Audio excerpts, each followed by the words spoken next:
نظر دیکھتا ہے بعض ان کا الی بعض طرف بعض کی،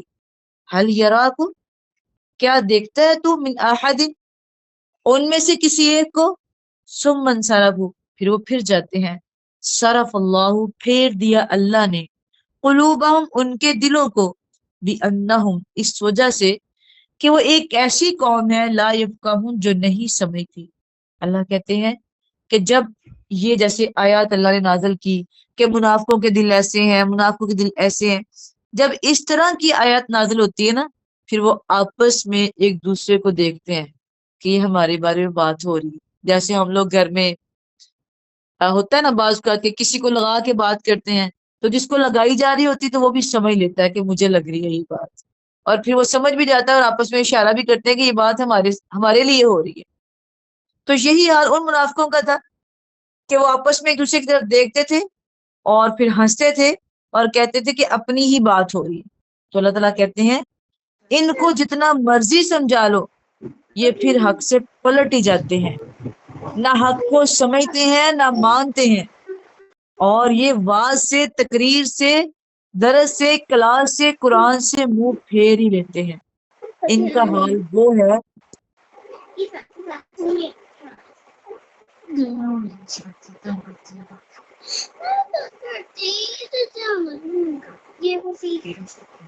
گدھے کے سر پہ بوجھ ڈال دیا جائے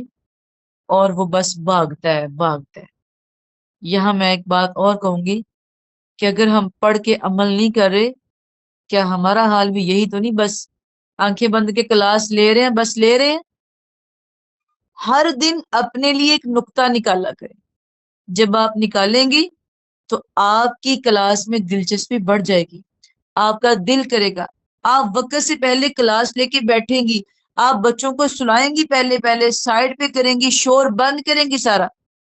یا اپنے لیے سائڈ میں جگہ بنائیں گی کہ جہاں میں تسلی سے بیٹھ کے کلاس لے لوں۔ اس لیے اپنا حال ان میں نہ کریں، بس سن لیا اور سن لیا۔ جو صرف سنتا ہے اور بس سنتا ہے ختم کر دیتا ہے، کبھی سنتا ہے کبھی نہیں سنتا، تو اس کا حال اس گدھے جیسا ہے جو کہ اپنے اوپر اس کو بوجھ سمجھتا ہے۔ یہ میں ان کی بات کر رہی ہوں جو اپنے اوپر بوجھ سمجھتے ہیں کہ ہائے پڑھنا ہی پڑھنا ہے، فجر ہوگی اٹھنا ہی پڑھنا ہے، عشاء ہوگی میں تو تھکی ہوئی تھی۔ اگر یہ کیفیت ہے تو اپنے ایمان کا جائزہ لے لیں۔ آگے ہے لقد جاءکم